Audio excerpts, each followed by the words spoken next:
So, anger is our topic for today. And I wonder, how comfortable are you with anger? Well, let's start with your own anger. Is it an emotion that you allow yourself to feel? Is it something that you like to feel, perhaps? Anger can motivate us to action and it can make us feel powerful. But I personally find it hard to know what to do with anger. I hate confrontation.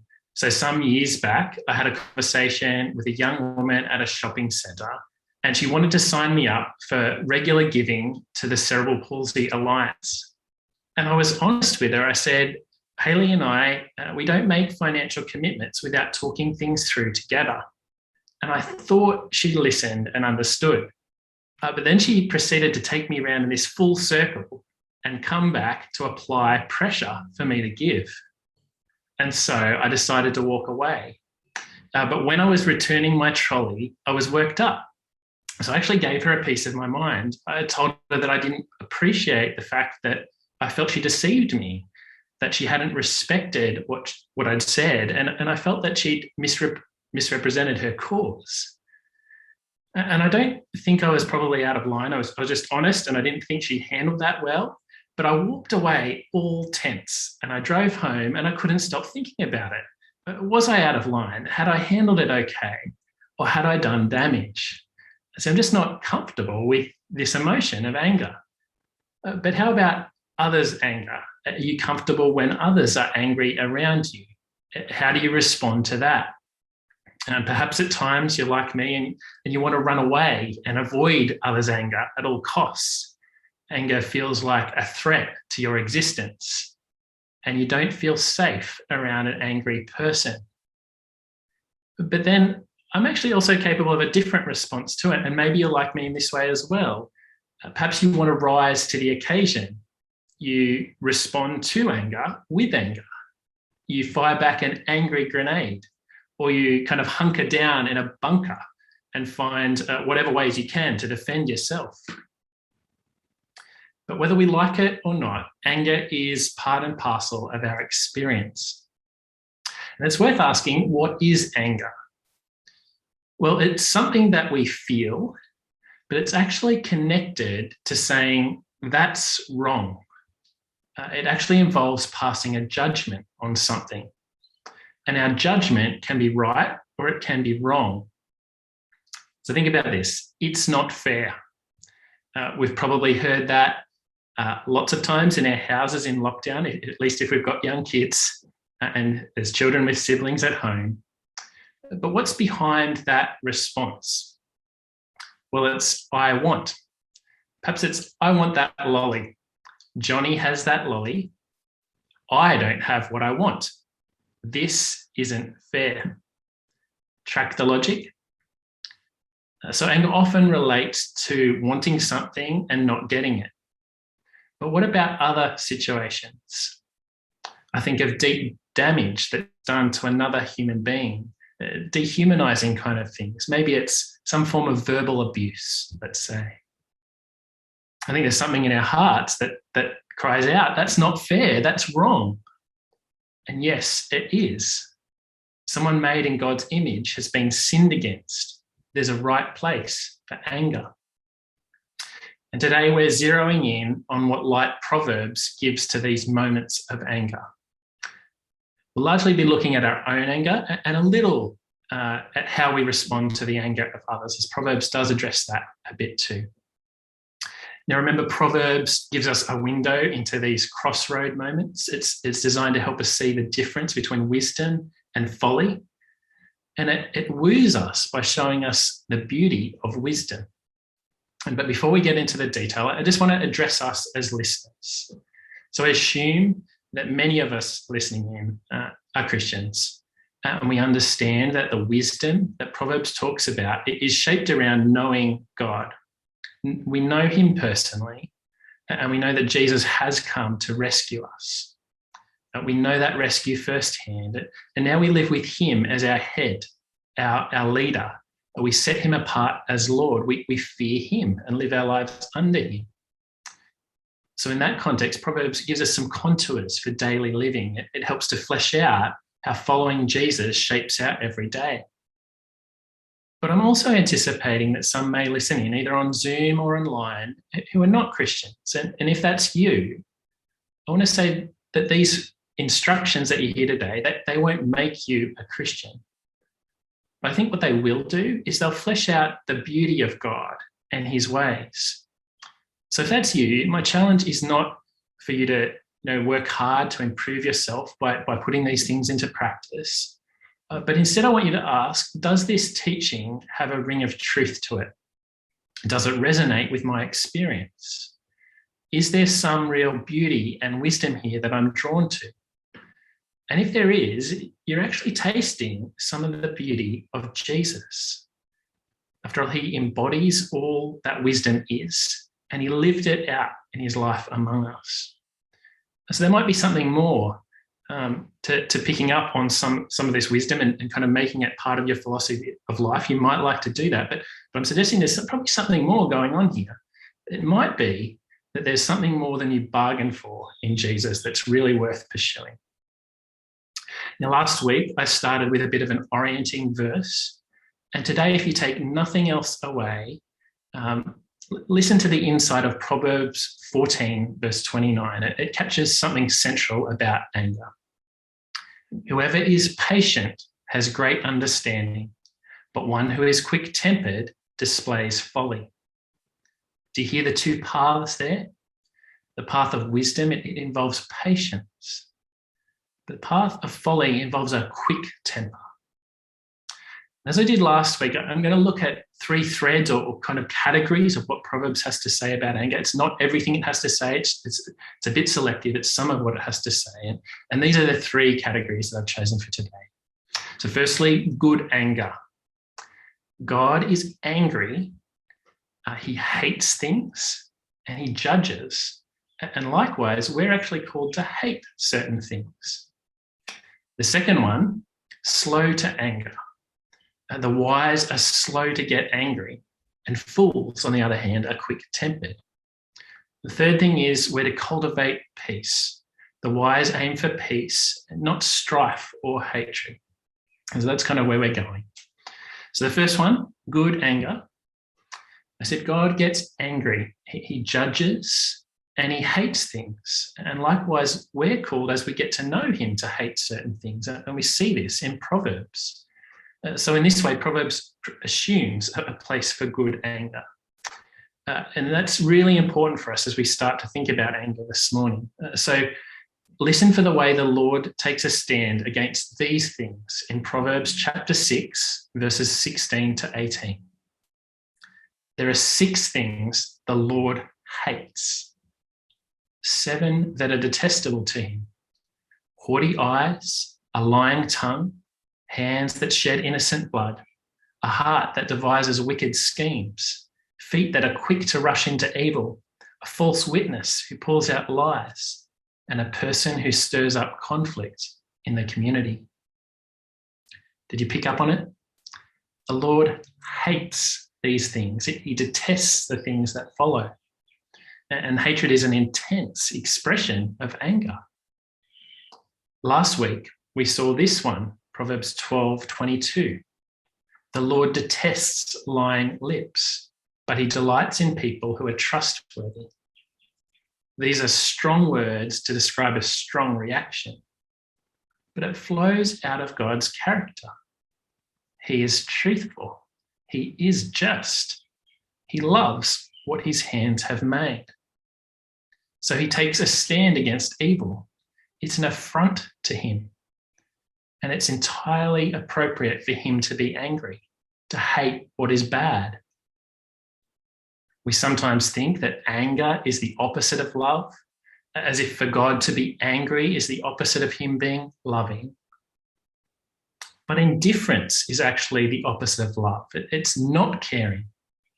So think of the emotions that you would feel if your child or someone else that you love is bullied. How do you feel as the hurtful words or actions are relayed to you, especially when it's unprovoked? Don't you feel angry? Don't you hate the selfishness of the perpetrator who throws their weight around, who harmed someone that you love? The God of the Bible is not indifferent.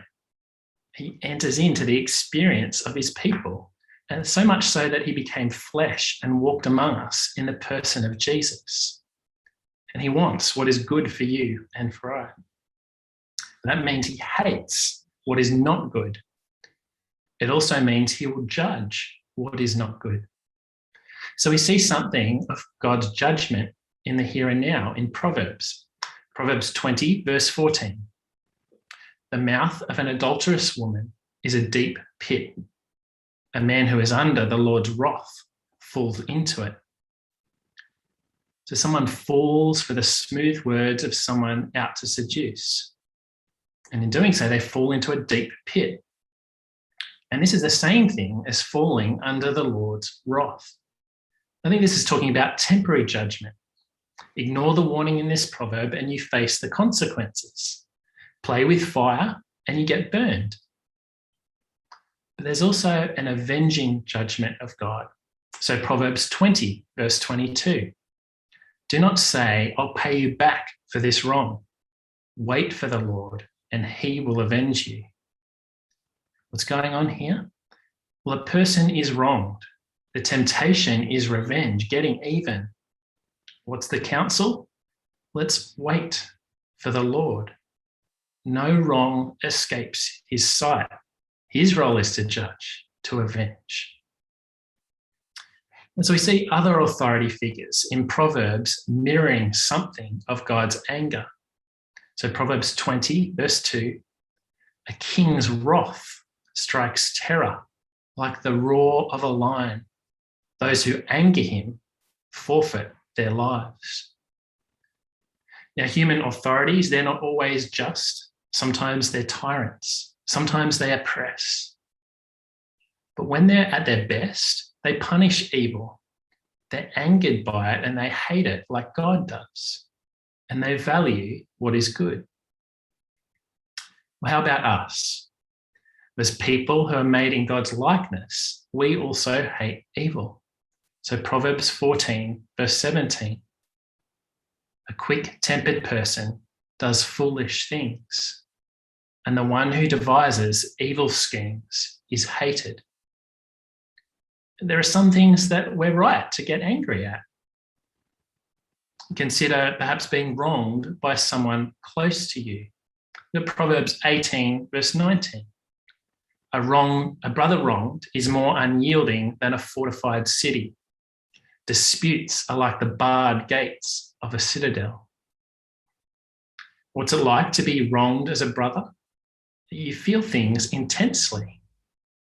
Do you give up easily when you're wrong? No, you're more unyielding than a fortified city.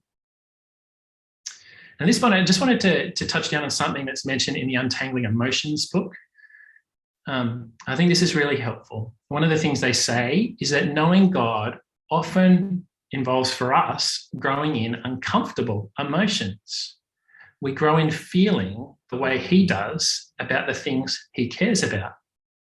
So there are times when we should feel sad, when we should feel mad, or we should feel bad. But particularly, we ought to feel angry in the presence of injustice. Sometimes it would be wrong for us not to feel some of these uncomfortable emotions. So the trajectory is I start to grow angry about the things that God is angry about. We learn to experience good anger. Now, when we look at Jesus, this really shouldn't come as a surprise to us. Now, we see Jesus who overturned the tables of the money changers in the temple and exposed the manipulation that was happening there. And Jesus who called the religious leaders of his day whitewashed tombs, beautiful on the outside, but inside full of the bones of the dead and everything unclean.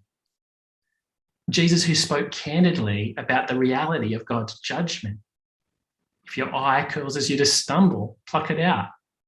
It is better for you to enter the kingdom of God with one eye than to have two eyes and be thrown into hell. So there's a place for good anger. God gets angry, he judges, and he hates certain things. And we're also to hate certain things. But the New Testament also issues us with a warning. So Ephesians 4:26, we read, "In your anger, do not sin." Or more literally, as the ESV renders it, "Be angry and do not sin." We're commanded to be angry, and yet without sin. So what does it look like to be angry in a good way? How do we do it? Well, a second category, we learn to be slow to anger. The wise are slow to get angry, but fools are quick-tempered. So remember Pierre likening our experience of anger to being like nuclear power. It's explosive and volatile, yet with great care, it can be harnessed for great good. And I think that's a really helpful image. And part of taking great care is to be slow to anger, as God is. So listen for that contrast again in 14:29, Proverbs 14:29. "Whoever is patient has great understanding, but one who is quick-tempered displays folly." So patience is contrasted with being quick-tempered. Great understanding, i.e. wisdom, versus folly. And patience comes up again and again in relation to anger in Proverbs. So 15:18. "A hot-tempered person stirs up conflict, but the one who is patient calms a quarrel." So quick, rash decisions, that's adding fuel to a fire, or actually kindles a fire, as we'll see later. Creates a conflict that wasn't there to start with. But patience, on the other hand, it brings calm. And patience is an expression of self-control in 16:32. "Better a patient person than a warrior, one with self-control than one who takes a city." This kind of patience, it's more valuable than we typically think, more heroic than a warrior, a superhero. I wonder, as we're thinking about this, where are the places where we tend to have a short fuse in our lives? There are things like running late. We're trying to head out the door and others delay our leaving. Perhaps someone criticises me, whether it's real criticism or perceived criticism. Or people want to take things in a different direction, but I'm convinced that my way is better. Perhaps people or unexpected situations, they make life harder than the ease or the comfort that I've set my heart on. Perhaps someone overrides your decision without involving you or considering your input. Or perhaps you get in a headspace like I can, where I stew over and over an offence, and in a split second, I take an action that can't be reversed. It's these types of experiences where we need to exercise patience. We need to slow down. Don't assume your first interpretation is correct. You know, the first kind of things that come to our mind, that things like this. Why are they always trying to make my life so hard? Why are they always out to undermine me? They should know better. My way produces better outcomes. Why doesn't anyone show me some respect? We tend to interpret things like that. But step back, give yourself a bit of distance from these thoughts. Let them come, but hold them very tentatively. Maybe, maybe not. There could be more going on than I can see right now. It's counterintuitive, but sometimes when we're stirred up, the best thing we can do is to run our response by a wise friend. So listen to the piece of advice in Proverbs 13:10. "When there is strife, there is pride, but wisdom is found in those who take advice." So the proud way, it's to back our own judgment. It's to jump into the fray, to go and attack. But wisdom sits back. Wisdom is open to the input of others. Wisdom heeds what is good. But wisdom also makes use of gentleness when others are angry. So Proverbs 15:1, A gentle answer turns away wrath, but a harsh word stirs up anger. Now, this proverb was shared with Haley and I at a really timely moment a couple of years ago. Something was said and done in a way that belittled Haley. Someone had a position of power, but it didn't seem like they were using that for good. And it caused Haley and I to be very worked up.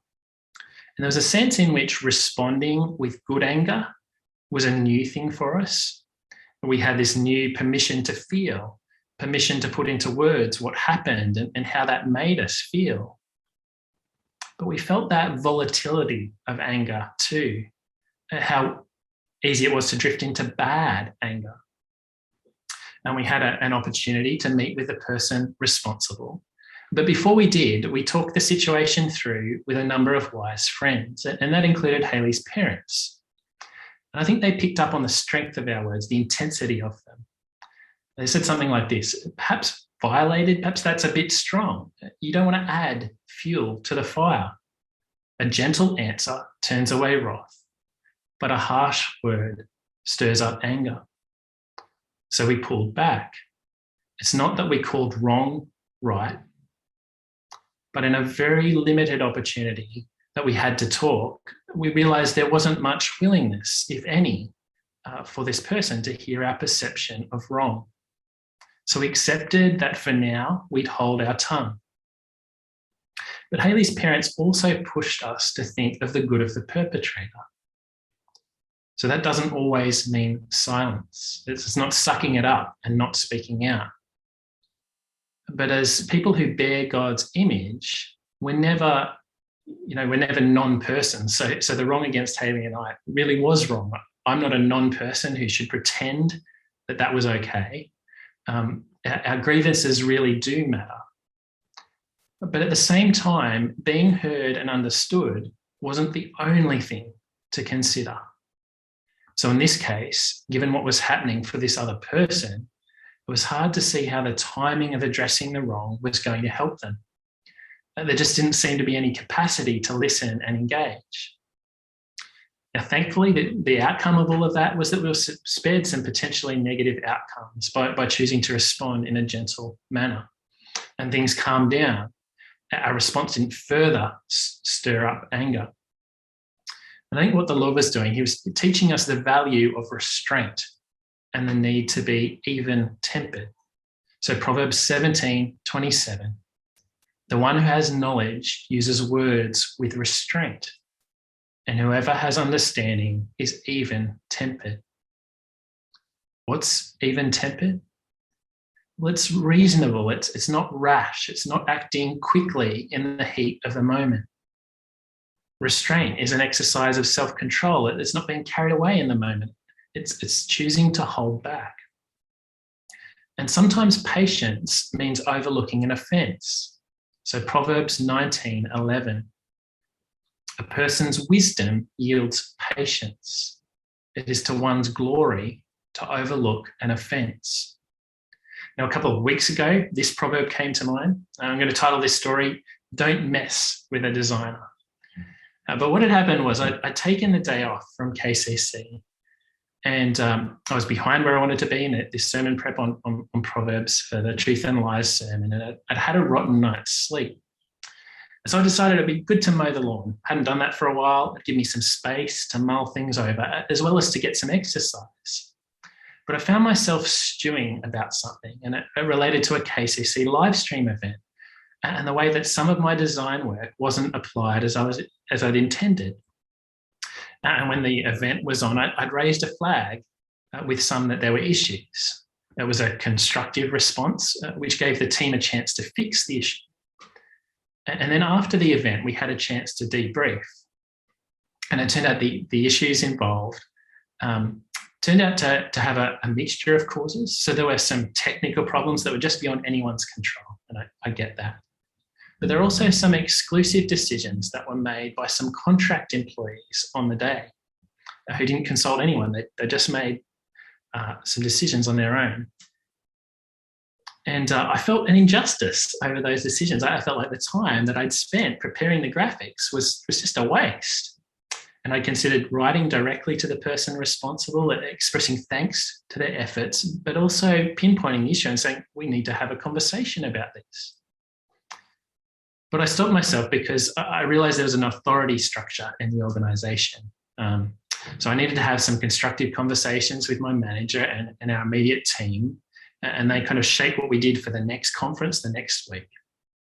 But what happened was, while I was there pushing the lawnmower, I found myself getting worked up again, stirred up. How dare this decision be made? Who do they think they are? I'm angry. And as I was fuming, this proverb which I read earlier in the morning came back to mind. A person's wisdom yields patience. It's to one's glory to overlook an offence. Can you hear the voice of woman wisdom beckoning me to listen? So I slowed down.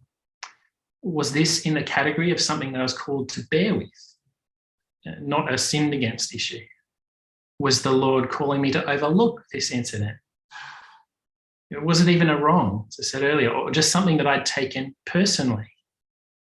Paul Tripp says when you personalise what isn't personal, you tend to be adversarial in your response.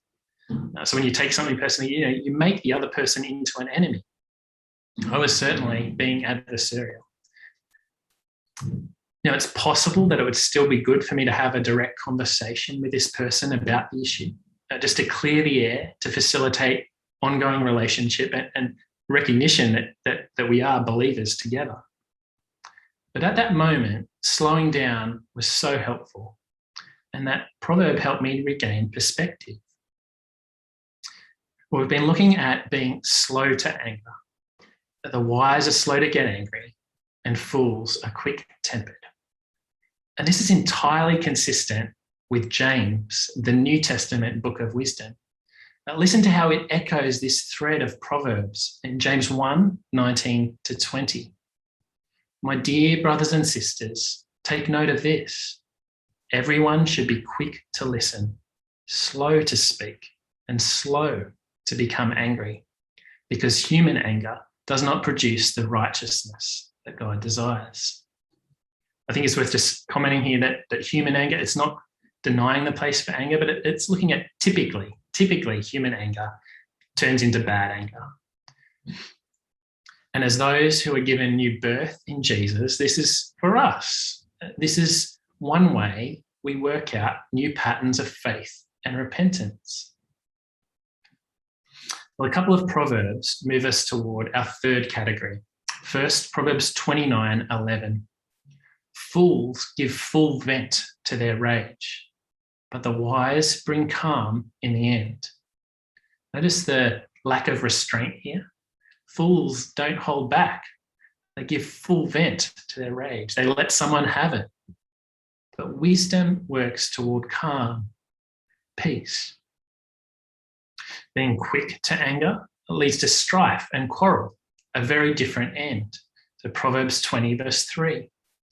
It is to one's honour to avoid strife, but every fool is quick to quarrel. And then it brings us into this third category of cultivating peace. The wise aim for peace, not strife or hatred.